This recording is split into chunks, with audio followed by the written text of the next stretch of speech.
Good evening, Ms. Walthrust. How are you doing tonight? I am doing great, thank you. You're doing great. So we're here to talk about something that's near and dear to your heart. What is that? My book, my personal memoir entitled, I Am My Mother's Daughter, The Purpose, the Pain, and the Shame. Okay. So this book is it a biography about your life? Yeah, it's a personal memoir. Yeah. Personal memoir. Mm-hmm. Okay. Yes. Okay. What's the setting of this book? Where does this book take place? Well, the setting for this book is from my childhood. I was born and raised in Oxford, North Carolina. I was raised on a large farm. My grandfather was a farmer, and so I grew up on the farm, and I lived in the South pretty much, all of my childhood, and I didn't become a transplanted New Yorker until I was like in my mid-20s. Wow. So the foundation of this book is my childhood growing up on a farm in North Carolina. So you started off as a farmer in the South, and you migrated to New York. Yes. What's your credentials now? Well, I have been blessed with formal education. I hold 2 undergraduate degrees, a master's degree in counseling, and I also hold a doctorate degree in Christian theology. Okay. And your occupation now? My occupation, I am blessed to have been working for a nonprofit organization. It's an outpatient mental health and chemical dependency treatment program for adolescents and their families. And I am the director of this particular program. So, from a farmer in North Carolina to a director and Reverend-Doctor? Yes. In New York. And I left out one of the most important. Yes, I am an ordained minister, and I serve as assistant pastor at my church. Wow.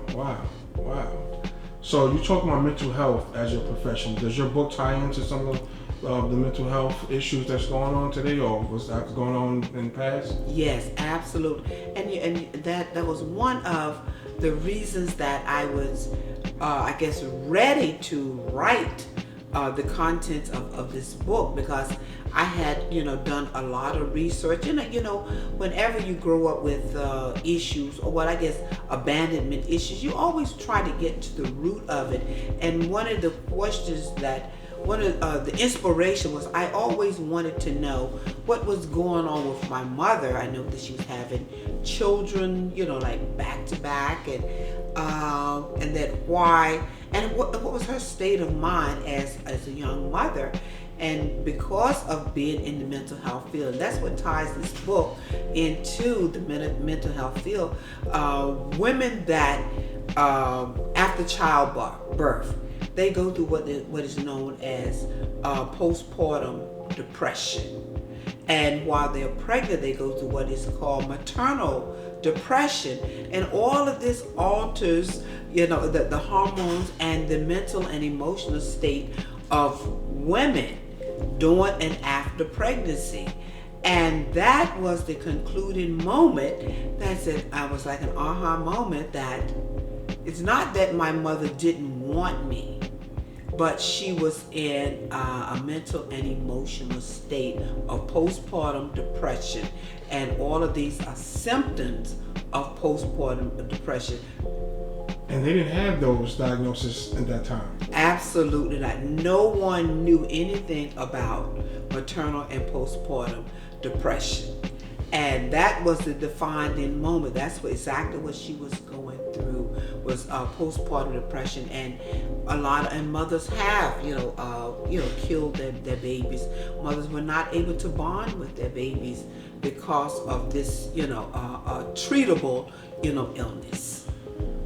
So, from your childhood experience, is that the reason why you went into mental health and wanted to help other people? From your experiences, you wanted to help other children going through some of the experiences that you had? Absolutely. That's very, very key, because I think because of my experience and my trauma, what I've gone through, And that's what this book is also about.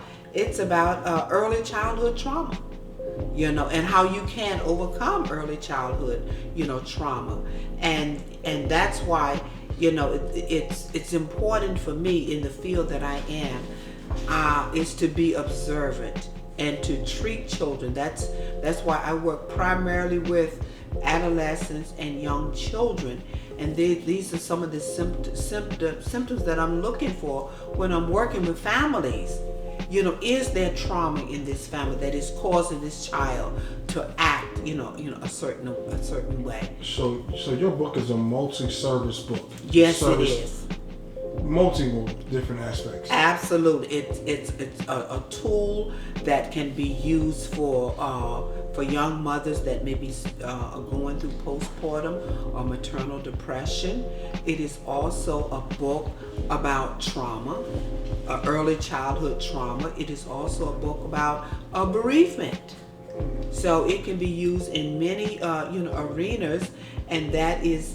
I'm at this juncture. This is where I would like to move this book to, is developing it into making it as a reference book for a college curriculum that can not only address early childhood trauma. So if anybody's in college and they're studying to be an early childhood teacher or work with daycare, working with kids' early trauma, this book can be of tremendous insight and asset in clinical social work. This book can be used to treat early childhood separation, abandonment issues, as well as mothers that are going through postpartum and maternal depression. This could be a tool to help them to diagnose and treat them if they have any of those clinical issues. Right.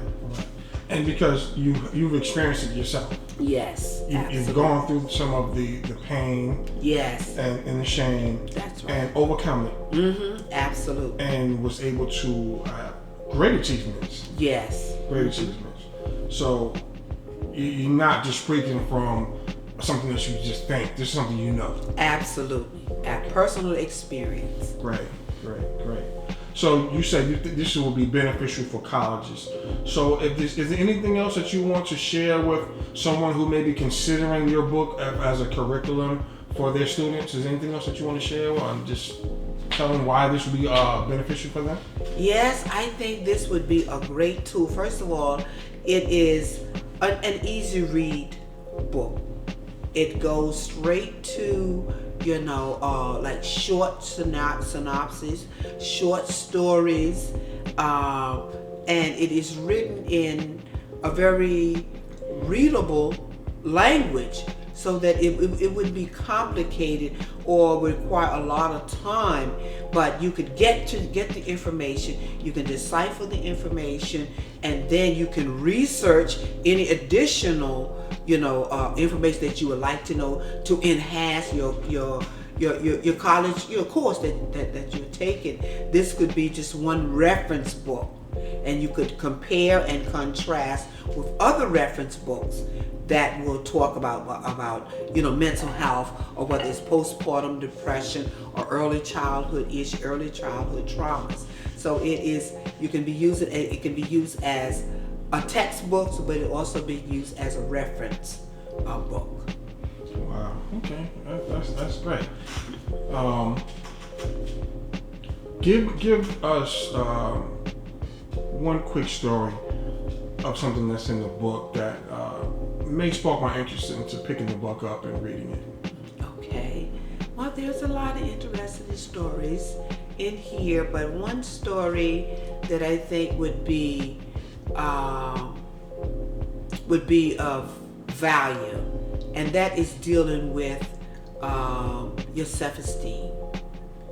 And there are a lot of children, and there's a lot of people, even adults, that have gone through early childhood trauma, and it really affected their self-esteem and their self-image. And there is one of the stories that I share, in my book, where is that I at a very early age, because I was told that she doesn't talk. I chose to become mute.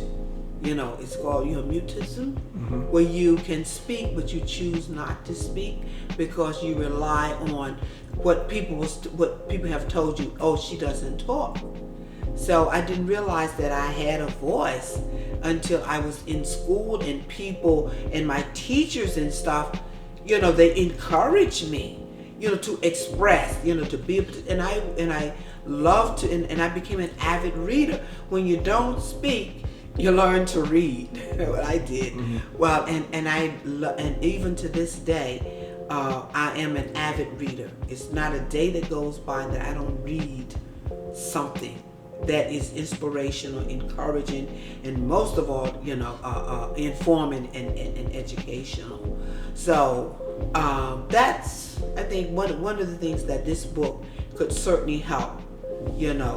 Anybody that have struggled with, first with their self-esteem, and the other is that like they didn't feel that they fit in, and that's why we have so many kids that are committing, not attempting, but are committing suicide because they don't know who they are. They feel hopeless. They feel that there isn't a place for them, in society. And just reading this book can certainly encourage you to say, if you went through all of that, as a child, and you survived it, there is hope for me. And that's what this book does. It gives hope to any reader, whether you are a man, woman, you're a child, you're an older adult. It is a book of hope. Wow, that sounds amazing. So after reading this book, and if somebody wants to reach out to you, say, this woman's amazing, this book is amazing, I need to speak to her personally, I need some counseling, I just need to just talk to her and just share how her book affected me and helped me, how would they be able to reach out to you? You're welcome to reach me through my email, nelliewalthrust@hotmail.com. How do you spell that? Nellie, Nellie, Walthrust, WALTHRUST @hotmail.com. You can also visit my website at nelliewalthrust.com. Okay. So if I'm watching this video and I want to purchase the book, how do I do that? The book is readily available on Amazon.com, and you can almost get it like express overnight. The book is very, very reasonable. It's priced at $9.99.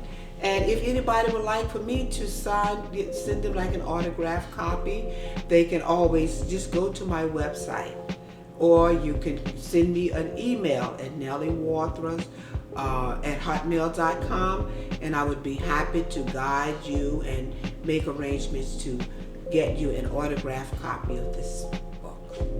Well, thank you so much. It was a pleasure interviewing you, Dr. Reverend Nellie Walthrust, who's also my mom. It's a pleasure. Thank you so much. No problem. Love you, Ma. I love you too.